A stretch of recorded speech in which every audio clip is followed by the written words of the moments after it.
Love this podcast? Support it and sponsor today. Simply head to ozcastnetwork.com for details. 2022 was Toys for Tots' 75th anniversary and also their record-breaking year, distributing over 24 million toys to nearly 10 million less fortunate children. Toys for Tots is not just a Christmas time charity, they're a year-round force for good. Thanks to their supporters, Toys for Tots is able to support children in need beyond Christmas time through their year-round programs. You can make a difference today. Learn more about their year-round force for good at toysfortots.org. Ozcast.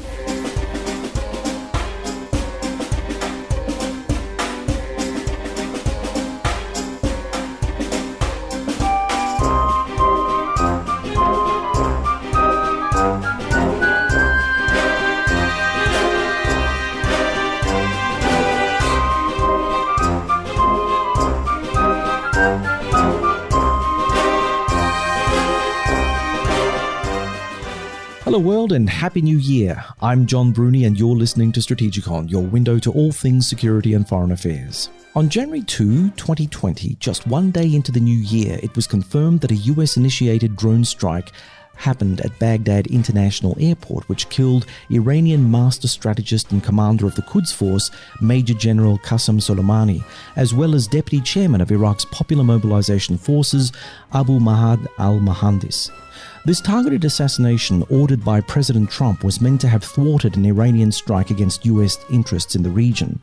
Last year, we witnessed mysterious attacks on international shipping in the Gulf, an attack on Saudi oil installations, which temporarily cut global oil production by 5%, and of course increased tension between the US and Shiite militia forces in Iraq, thought to be under the control of Soleimani and the IRGC. Then, in December of last year, a US contractor was killed and several US soldiers were wounded in a rocket attack at an Iraqi military base. All of these attacks have been squarely blamed on Iran by the Trump White House. The fallout of Soleimani's targeted assassination has been swift. Immediately, Iran issued threats of retaliation. US military forces are now pouring into the region. The Iranians have effectively pulled out of whatever was left of the Joint Comprehensive Plan of Action, the Iran nuclear deal, while the Iraqi government, known to have divided loyalties to both Iran and the United States, have issued a parliamentary resolution calling for the withdrawal of all US forces from the country, possibly delivering the entire country over to Iran. Should this proceed, it will complicate America's strategy in the Middle East, since Iraq is still considered an important staging base for operations in neighboring Syria.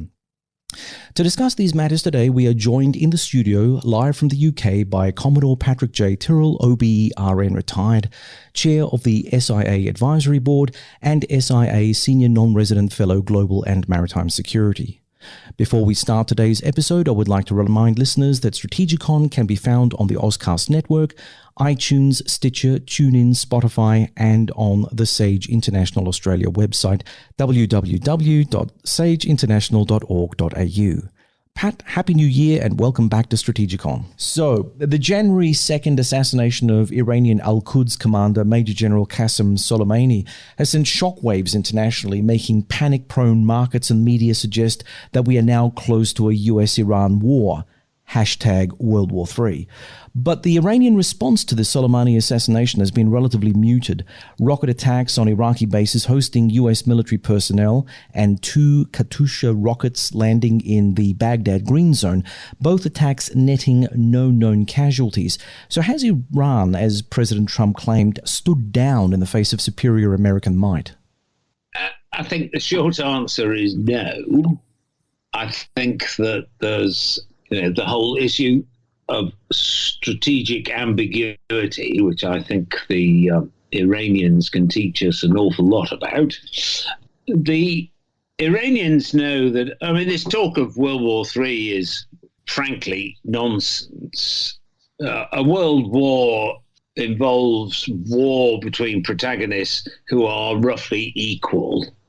And, the reason why we've only had 2 world wars is because previous wars, with the possible exception of the Napoleonic War, the previous wars have been almost asymmetric between a powerful nation and a not so powerful nation.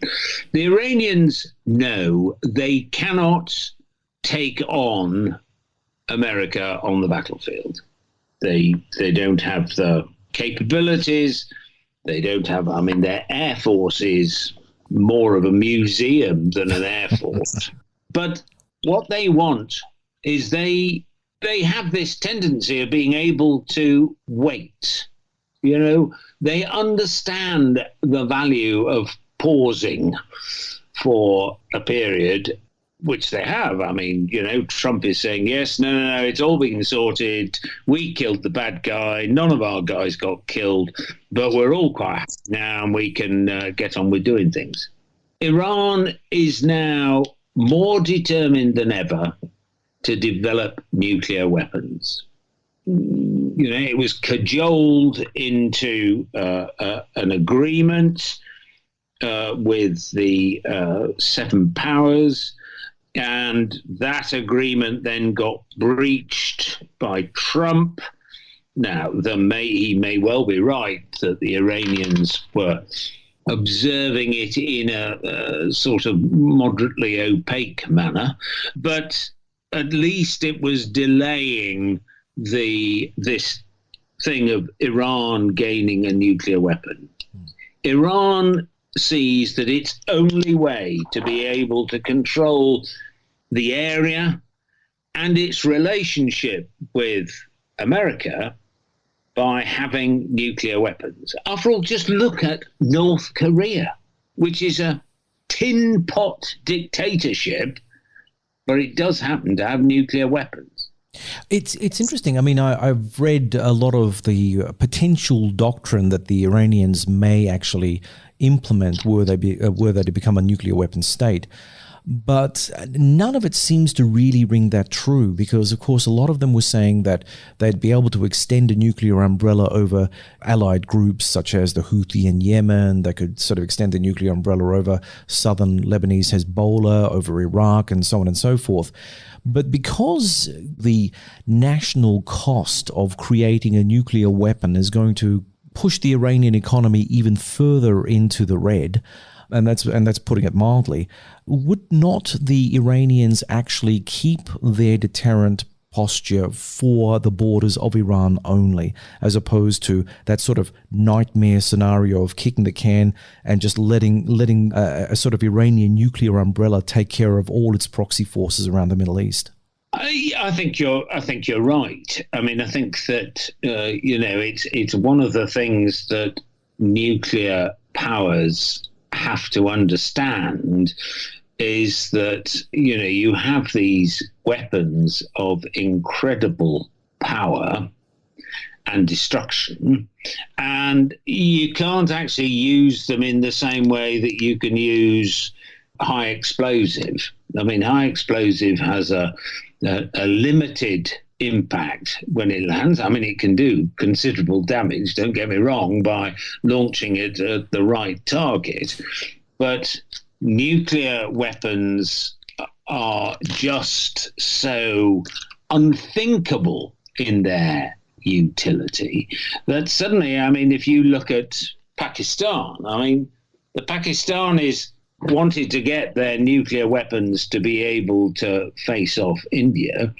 But now they're finding that they, in the recent thing 2 years ago, Imran Khan had to, or didn't have to, but Imran Khan took the very wise decision to de-escalate things, and they handed back the Indian pilot who'd been shot down in Pakistan, because he recognized that going into a nuclear exchange, nobody wins. And I think that I don't know that the Iranians quite understand that yet, that the ownership of nuclear weapons puts greater onus on you. And that's probably one of the most frightening things about North Korea, is that North Korea doesn't work in the normal mores of the world. But I think the Iranians, who are, you have to say, the Persian Empire and Persian culture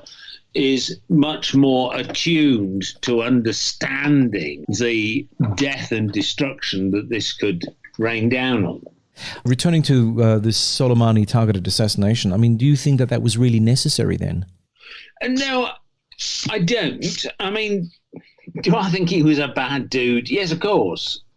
But effectively, by executing this chap, here are we in the West. We like to believe that we are democratic, we uphold the rule of law, and, we're the good guys on the block.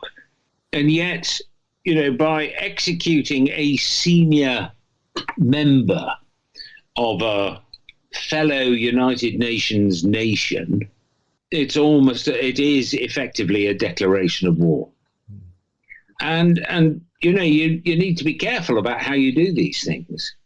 And I'm not sure that Trump understands what the implications of this might be. Iran's supreme leader Ayatollah Ali Khamenei said that the Iranian missile attack on suspected locations of US personnel in Iraq was not enough punishment for the US. Pat, do you think this is an ominous development, a harbinger of things to come, or just rhetorical flourish? Well, I think it's probably a bit of both. But I think that if you think the Iranians will not look at other ways that they can harm the United States and United States allies, you would be very wrong. The Iranians, they seized a British tanker not that long ago and only released it after the British released an Iranian tanker that was about to go and break sanctions in Syria. And the Iranians said, no, of course it's not going to break sanctions in Syria. Whereupon the Brits said, well, OK, if you promise on your honour that it's not going to break sanctions in Syria, we'll let it go and you can let our ship go. So they let the Iranian tanker go, which went promptly to Syria. The Iranians are not going to ease up on the Americans. They recognize they still blame the Americans for the Vincennes incident in 1988, and rightly so. I mean, that was a major misjudgment at the tactical level, which had major strategic importance. You're listening to Strategikon. We're talking with Pat Tyrrell about the rising US-Iranian tensions. We're going to go to a quick song break from our local Adelaide band, Big Uncle Love Bus, with their track Abe's Odyssey. Well, I've been on a trip. A big old spaceship.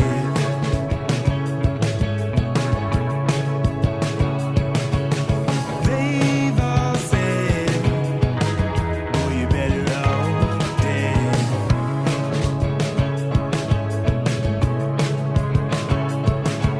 I wonder why I do this all the time.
It's messing with my brain.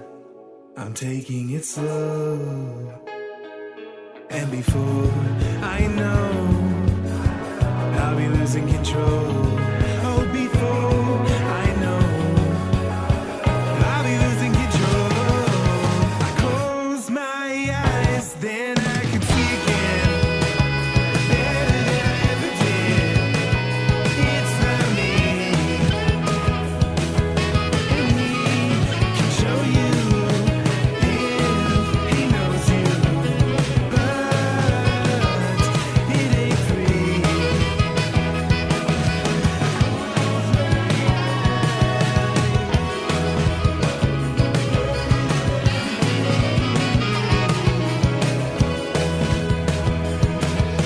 And he can show you if he knows you.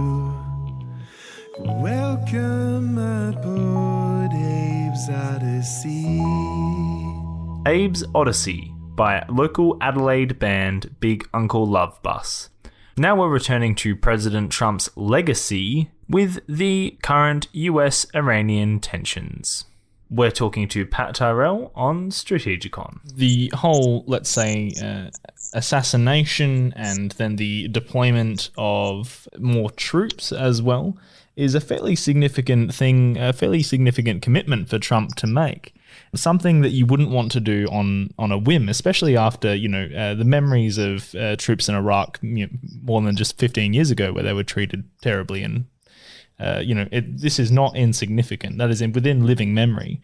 You would hope that this has a fairly well thought out reason behind it, but there seems to be no coverage of any sophisticated intent from Trump. Do you have any insight perhaps into why now, No, apart from the fact that there is the election, the United States election is going to take place this autumn. I think that there have been opportunities to take out Soleimani before, but that has been turned down as perhaps a bridge too far or an assassination too far.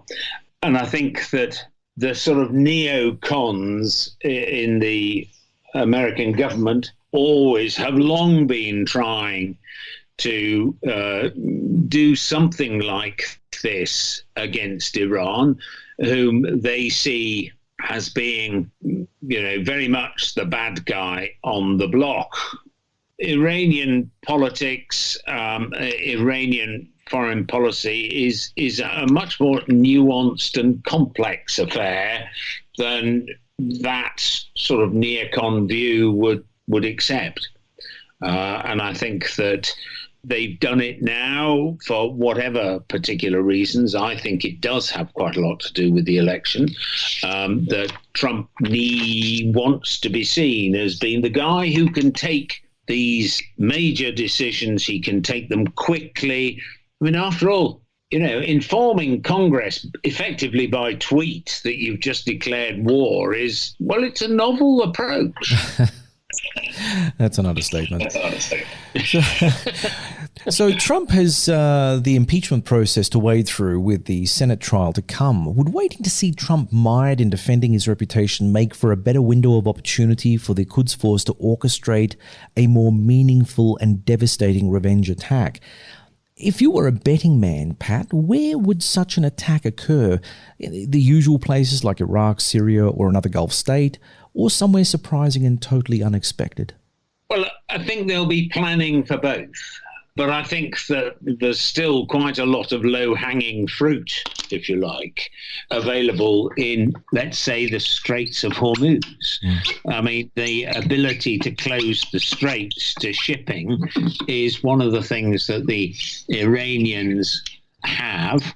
I think one of the reasons for the perhaps seemingly unexpected view that says, okay, we've launched these missiles, we didn't kill any Americans, but there we are, we'll count it out.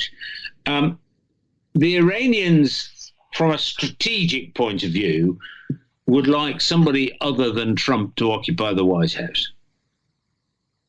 I mean, they would like to go back to the sorts of arrangements they had under Trump's predecessor, somebody who was prepared to deal with Iran on a sort of almost equal basis.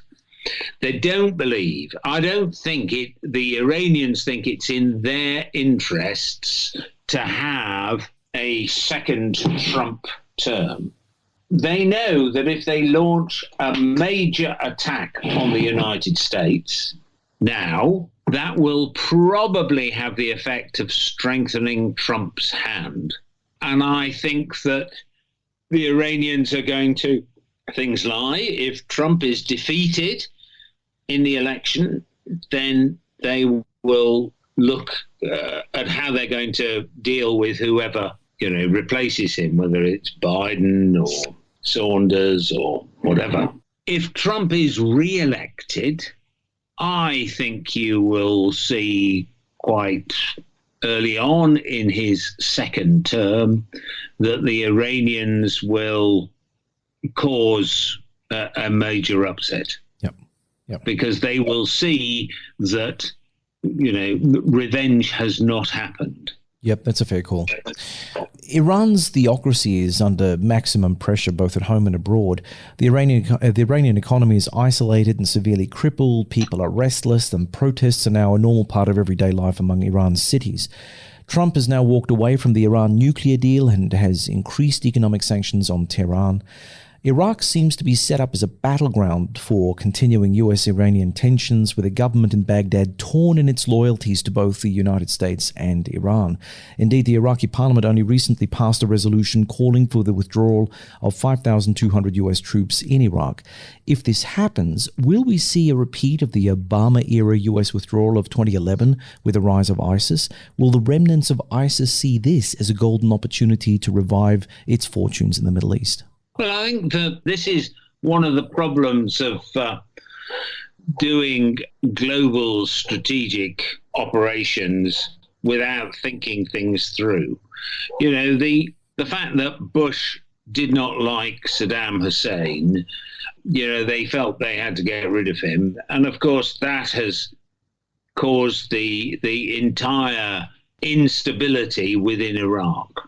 And there is no way in the future that Iraq is going to go back to being a steady sovereign state. The Iranians have got a huge stake in Iraq. This is back to the old Sunni Shia debate that's been going on for 1,500 years.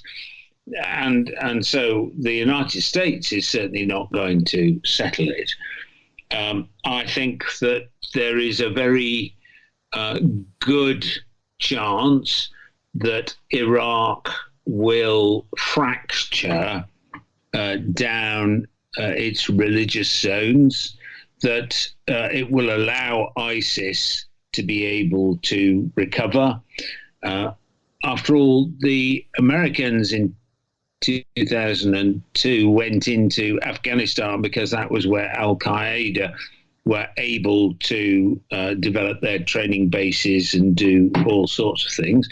I think that Iraq is now going to be that unstable area in which further attacks on America and on the West can continue to happen. Nobody, the Americans least of all, are going to be able to sort that out in the near term. So, Pat, where do you think Britain will jump on this issue? Will it give its full and unwavering support to the United States? Or will now, in a post-Brexit environment, be something more limited and conditional? I think that we will. I'm not sure that I would say our unbridled and absolute support, but I think that we continue to recognize that the United States is a superpower and that it is in our strategic interests to be more closely aligned with them. But what we might seek to do, and this really depends upon the relationship between the British government and the White House, we would see ourselves acting, if you like, as an arbitrator, as a conduit to be able to get things moving. I don't think we're going to be able to be in that position with Trump, because I don't think Trump does not need people to arbitrate. He does not need people to get his messages through by back channels, because he, of course, is the man who does the deal. He is the man who can sit down and negotiate with President Xi, and then at the same time announce trade tariffs on all sorts of things. And while you have somebody in the White House who is that all-pervasive and, the hugest of policymakers, the UK is going to have a difficult time. But I think that at the end of the day, we will aim to stay close to the United States. I don't think we would become quite as much of a, whatever you say, Donald, is going to be what we agree with. Okay, Pat, thank you very much for your insights. That's a wrap for this particular episode of Strategikon. Thanks for joining us once again. Thank you, Pat. It's a pleasure, and I hope that you get some rain out there and your bushfires start to die down. Thanks very much. We really need the rain. That's absolutely true. All right. Hey, take care. Thanks very much indeed. Thank you. Bye. Thanks for listening, everyone. We hope that you'll join us for our next exciting adventure through the world of geopolitics. Remember that you can subscribe to Strategikon through the Ozcast network, iTunes, Stitcher, TuneIn, and Spotify. And please like us on the Sage International Australia Facebook site and follow us on Twitter. We appreciate your support. Also, please comment on any of our articles and podcasts through Facebook, LinkedIn, Twitter, and of course on the Sage International Australia site. We welcome any constructive feedback that can help improve our products, and we look forward to engaging with our followers. Also, if you would like to support Strategikon, remember to check out our merch page. We have a wide variety of items to keep the Strategikon listener satisfied. Until next time, goodbye.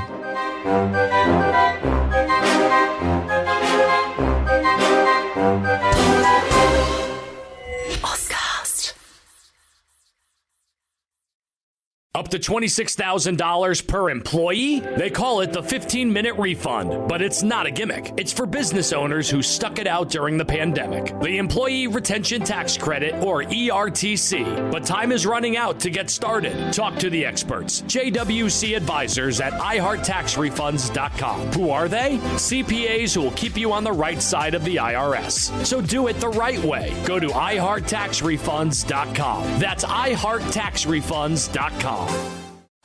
Love this podcast? Support it and sponsor today. Simply head to AuscastNetwork.com for details.